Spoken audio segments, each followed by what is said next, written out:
Tonight is an all-hands-on-deck situation. We need all hands on deck to clear up your mess. We are going to need all hands on deck. If we're gonna do this, we need all hands on deck, so get moving. The idiom all hands on deck means that everyone is needed to work together or contribute, especially during an urgent or important situation. For example, with the deadline approaching, it's all hands on deck to finish the project on time. This means everyone needs to help to complete the project quickly. Another example, when the storm hit, it was all hands on deck to secure the boat and protect the harbor. Here, it implies that everyone was required to pitch in and help because of the emergency. So, all hands on deck is used when a collective effort from everyone is necessary to deal with an urgent task or situation. He's been a great friend. He's been with me through thick and thin. I think it's great how he's always been there for you when it mattered. You know, through thick and thin, on good times and bad times. Hey, through thick and thin. I've known Louis many years. We have been through thick, thin, and everything in between. I am proud to call him my friend. The idiom, through thick and thin, means to stay loyal and supportive during both good times and bad times, no matter the difficulties. For example, they've been best friends since childhood and have stuck together through thick and thin. This means they have remained close and supportive of each other, even during challenging times. Another example, a good partner will stay with you through thick and thin, no matter what life throws at you. Here, it suggests that a committed partner remains by your side in both happy and tough times. So, through thick and thin is used to describe unwavering loyalty and support in all kinds of situations. You hope for the best, then make do with what you get. I agree, it's not my best disguise, but let's make do. Sorry, there's no meat. We gotta make do with what we have.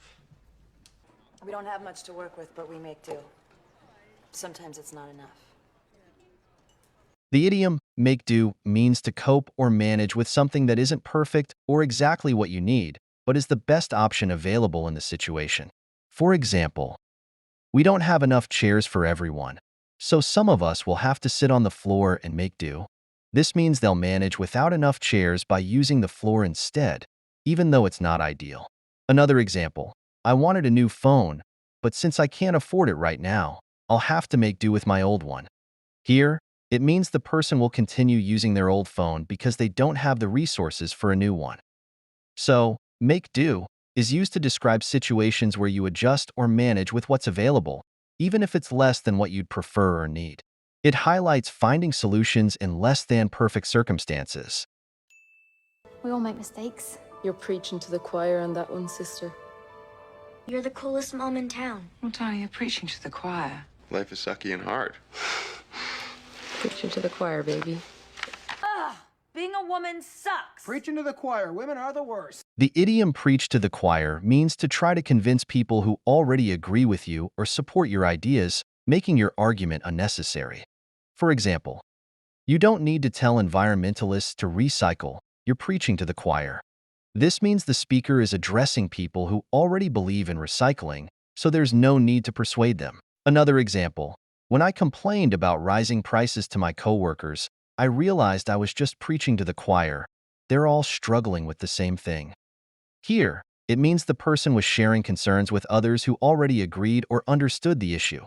So, preaching to the choir is used when someone is giving advice, explanations, or arguments to an audience that already knows or agrees, making the effort redundant. You sold me out, Milo. I did not sell you out. Two people in the details here.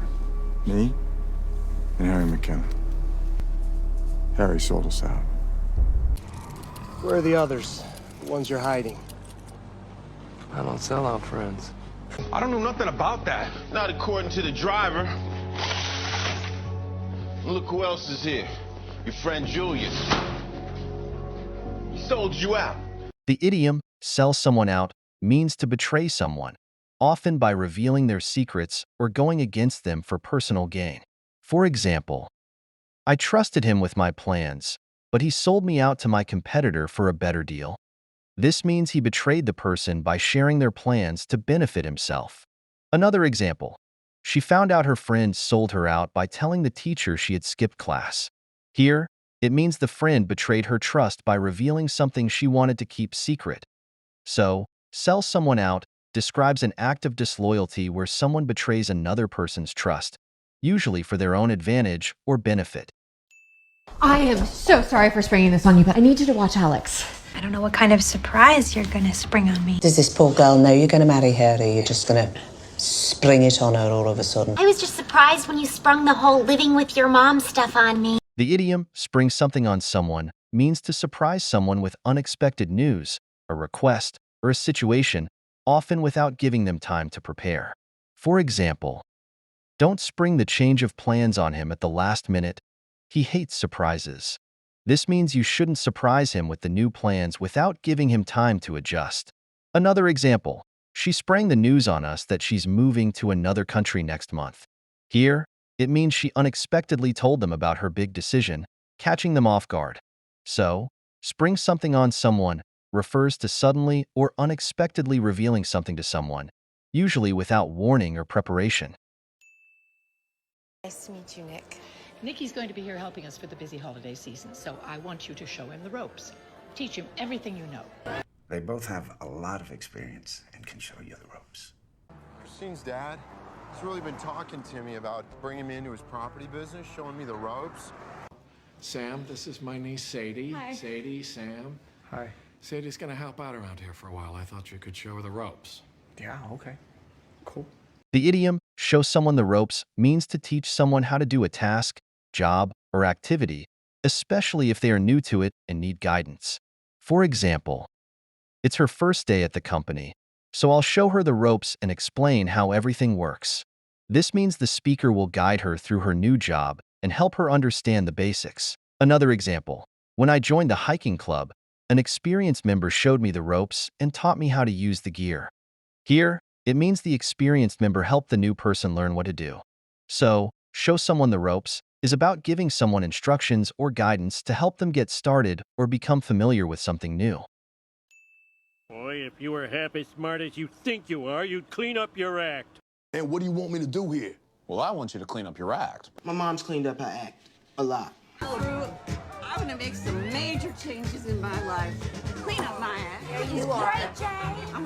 The idiom clean up one's act means to improve one's behavior, attitude, or way of doing things, especially after being criticized or failing in some way. For example, if he wants to keep his job, he needs to clean up his act and start arriving on time. This means he must change his behavior and stop being late if he wants to stay employed. Another example, after failing her exams, she realized she needed to clean up her act and focus more on studying. Here, it means she understood she needed to improve her habits and work harder to succeed. So, clean up one's act is used when someone decides or is told to make changes to become more disciplined, responsible, or professional. Where's Mark? Oh, he left for the night. Mark left. Yeah, he's gone. That's a bummer. Mm-hmm. Work's been like a little bit of a bummer, you know. Lost the key! Uh-huh. Bummer. Yeah, bummer. I sprained my wrist, which is a bit of a bummer. The word bummer is an informal way to describe a situation or event that is disappointing, unpleasant, or unfortunate. It's often used casually to express mild frustration or sympathy. For example, I lost my wallet on the way home. What a bummer. This means losing the wallet was a disappointing and unfortunate experience. Another example, you can't come to the party? That's a bummer. We'll miss you. Here, it expresses disappointment about someone not being able to attend. So, bummer is a casual way to react to or describe something that didn't go as planned or feels a little unlucky or sad. You know, I have bent over backwards to be nice to you. You know, all my teachers have bent over backwards for me.